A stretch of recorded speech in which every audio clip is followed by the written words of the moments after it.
All right, so the first step here is to go through our core cause rectification plan. I'm pretty sure you've done a few of these before you got to here, because if we start our scoreboards before we do other parts of our business, you're kind of wasting your time. Because if you know some areas are crap in your business, what's the point of measuring them? I'll tell you the best scoreboard, what's going on in your business. If people are turning up late, you're not making profit, you're not converting well, there's high defects in your business, a scoreboard, well, is not going to tell you any more than what it is. But we want to, over time, get that right dialed in. We want the lead versus lag indicators.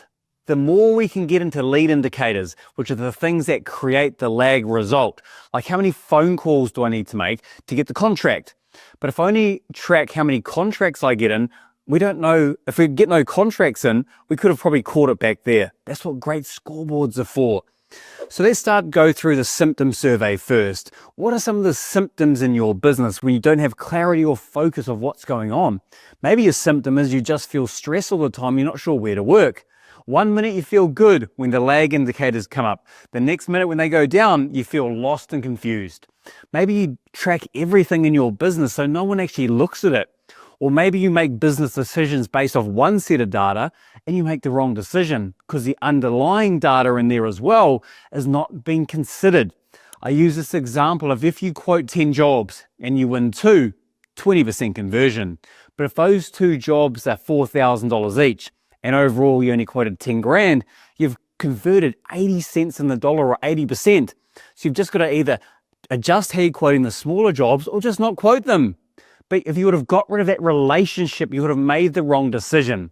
So what are the symptoms in your business? I don't know what's going on. I feel stressed all the time. I make the wrong decisions. I'm the only one who's driving performance, etc. I have too many reports. I never look at my reports. Whatever it is, spend some time. Remember, the symptoms give you pain to change and what not to work on so you don't get busy just running around trying to put the fires out. Because we want to spend some time to get that done so we can start to pull the logs off the fire. So whatever you do, get as many as you can down. Think about all the problems that you have in your business because you don't have a great set of scoreboards, or you do and they need adjustment. Or where do I not have clarity in my business and where does my focus go? Spend some time now to come up with your symptom survey.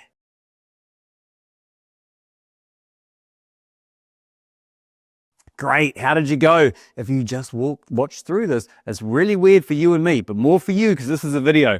So once we've got the problems, our belief is that if your mind can see the problems, your mind can come up with a solution. So let's go through now and do what could we do about these symptoms. If we pulled a log off the fire, we'd get rid of multiple fires and they wouldn't come back. Go through what can I do? Maybe I do need to go through. If you use a piece of software, most have dashboard integrations now for free or included in your subscription or for a little bit more. Could you go through and set up just a couple basic scoreboards around getting the work, completing it and getting paid? Maybe your team's just going to start manually tracking a few metrics that are going to make sense. Maybe you never look at the reports you're given. So you're going to sit down part of your heartbeat once a week, once a month, once a year and look through it. Or get your team to. But think about all the things you could do that could really solve some of those symptoms. And I'll see you back here in a moment.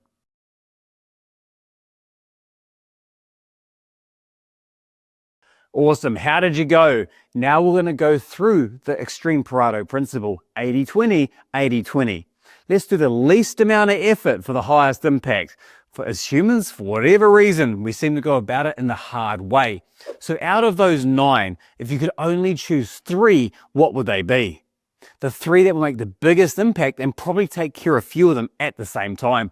Go through that now, and I'll see you back here in a moment.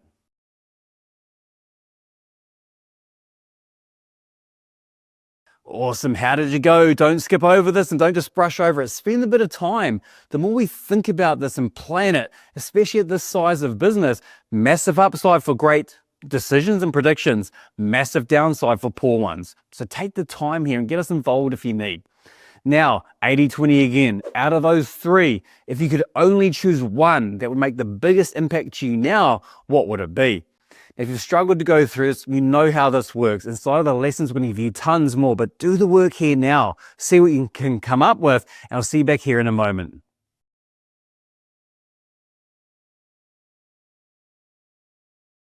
Awesome. Whatever you've chosen, that's good enough. Start working towards it. Get us involved. Go through these next lessons and add to your plan.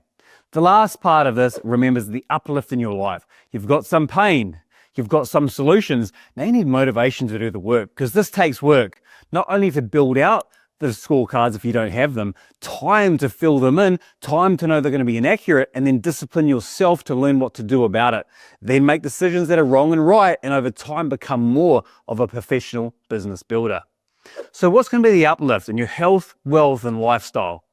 What is going to be the reason for you to do this? Maybe you can run your business from different parts. You've been a yoga retreat, looking at your sales figures, feeling good about life. Whatever it is, what is it going to do for you? Maybe just reduce your anxiety and stress. That's a massive uplift in your health. Wealth, maybe you could identify some of the areas to really unlock the profit in your business, or the drains that are bleeding out your profits. And lifestyle, by you having the ability for sure to have your team look after your business, you've got access to live, inaccurate and accurate data. What is that going to mean? You can have more flexibility and freedom to go do what you want. That's the truth. I know when I finally got a great set of dashboards and actually did something with them, I was able to run my business more remotely and do what I wanted. So spend some time now to give yourself a reason to do this, because you can still run a business without this. Again, there's two pains, pain of doing and pain of not. But this is one of the ones you don't want to avoid. So spend some time here to give yourself enough motivation to get through to the other side.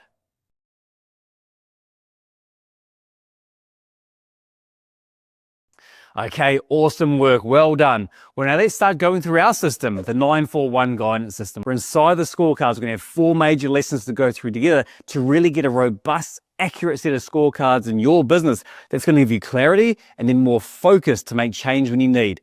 We've just come from impacts of change if you come from the last blueprint. That's one thing. And when you couple impacts of change with a great set of scorecards, that's where the brilliance happens. But remember, everything stacks and compounds. Regardless of that, let's go to the first lesson together. Let's go there now.